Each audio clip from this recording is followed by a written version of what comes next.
You're listening to Commit Watch with Stephen Willis and Corey Burton. Welcome back to Commit Watch. I'm your host, Stephen Willis, alongside Hillwood High School offensive coordinator, master hilltopper, the whole 9 yards, Corey Burton. We're going to talk about Bralon Brown a little bit in just a second. But first, before you do that, subscribe to us on YouTube. Hit the bell so you get notifications when we do new videos. You can find us on all the podcatchers. You can follow us on Twitter at Old Positively, at the Stephen Willis, at Coach Burton 36. That's all good things. But today, and I'm going to put the link to the huddle highlight down below in the description, so you can just click on that. But Bralon Brown he's a treat. He's the highest level prospect we have committed so far. He's very good. And this is going to be kind of fun for Corey to break down. It is. He's very, very exciting. He's what you want to see as a recruit coming in. Somebody you can say, all right, I'm gonna circle that name, Bralon Brown. He's going to be the guy. Out of all the receivers I've seen, like Adonai Mitchell is going to have a specific role. Chandler Pittman is going to have a specific role, I think. But Bralon Brown, I think his specific role is he's going to do everything. He's going to be this. I call it the Swiss Army knife. He's going to be the Swiss Army knife for this offense. He's going to be inside, outside. He's going to run a few jet sweeps. Probably not going to be the primary jet sweep guy, but he's going to do some. He's going to run some tunnel screens. He's going to be on the outside, running goes, running curls. I mean, he does a lot of things great.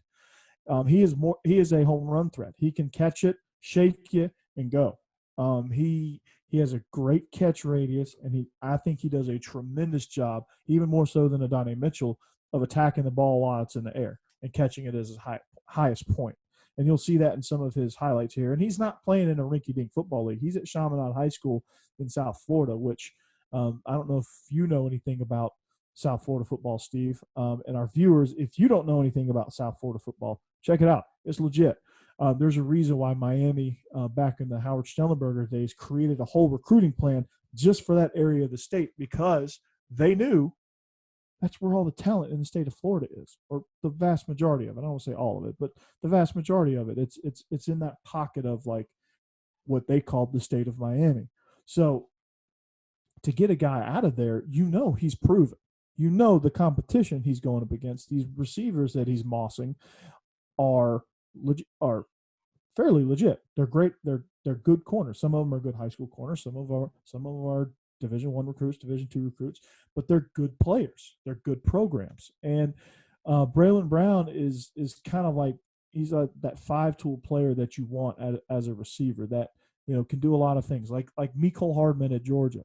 He was somebody that could hit the home run on the outside, but also do some things in the slot as well. And they moved him around. The most current Alabama person, and Alabama still has some influences of Lane Kiffin's offense in there, mostly because Steve Sarkisian is the offensive coordinator. Him and Lane are closely related. And I see them – I see how they use Jerry Jeudy. I see how Kiffin used Amari Cooper at Alabama. And I think – I'm predicting, from my perspective, that I think that's going to be how they use Bralon Brown at Ole Miss. I think he's going to be their Amari Cooper. Now, how that talent plays out and projects over the course of his college career, could he be the level of Amari Cooper? Maybe. You certainly hope so, because if he is, you're in great shape. He has good speed. That's kind of the reason I compare him is because they have very similar skill sets. Now, to compare the levels of success would be a bit premature, but there's the potential there, and the skill set is there. When me and Corey were back in our video days, one thing we would always get excited for is anytime a big play was made in South Florida football, the official would immediately grab the flag because they knew the celebration penalty was coming. Mm-hmm. So somebody flipping into the end zone, somebody doing something silly. It's just an automatic 15 yards. You just guarantee it's going to happen. And like if they left the audio on the camera when they were recording, you could hear the PA announcer. And the PA announcer would be going crazy. So the concept of non-partial public address announcers in South Florida high school football is non-existent. Also, here's another recruiting video tidbit. If somebody has a 40 time at 4.68 from South Florida, it's probably not legit. They're running on a soggy field. Mm-hmm. Exactly. It's and they're probably running through a wall of air too, so that doesn't help either. Yeah. So there's a lot of stuff that you just can't number these guys, but you also can't just go off the video because you can be fooled both ways. And this way you can kind of see the whole picture. Yeah, exactly. And Bralon Brown is exciting. And he's got a great skill set and he displays it. And there's some things that when you're watching, don't get enamored by how many touchdowns he scored. Don't get enamored by the stats, whether it's production stats or 40 times and combine type stats. Don't get enamored and wrapped up in those things. Watch him on film. Watch how he flows through traffic. Watch how he catches the ball. Watch what he does after the catch, and you can tell a lot, and you can predict a lot by just watching that kind of stuff. And if you see a guy that attacks the ball in the air, whether it's a high point or whether it's coming back for it on a hitch or curl, if you see a guy that has great hips and can catch, turn, and get out of there, so catch, sink the hips and turn, and accelerate, which he does all three really well, you got a good prospect.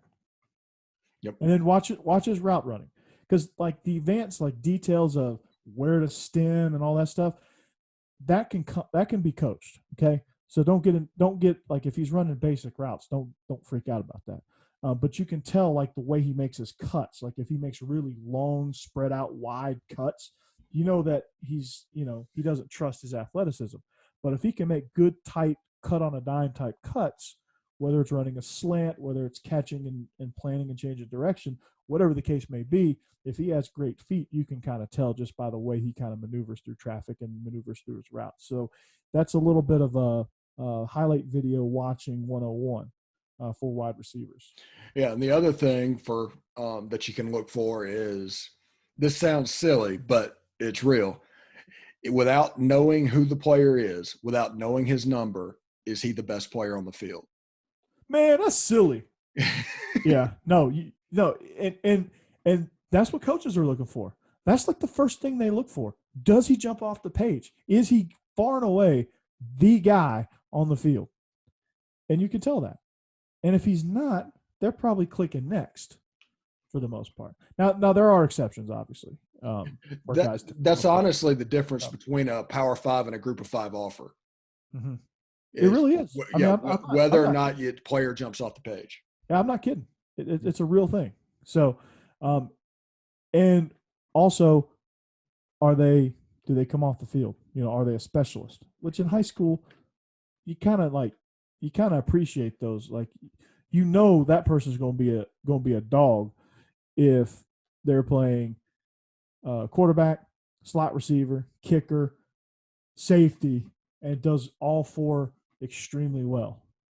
They're fixing about to light it up for you in college. So that's exciting. So there you go.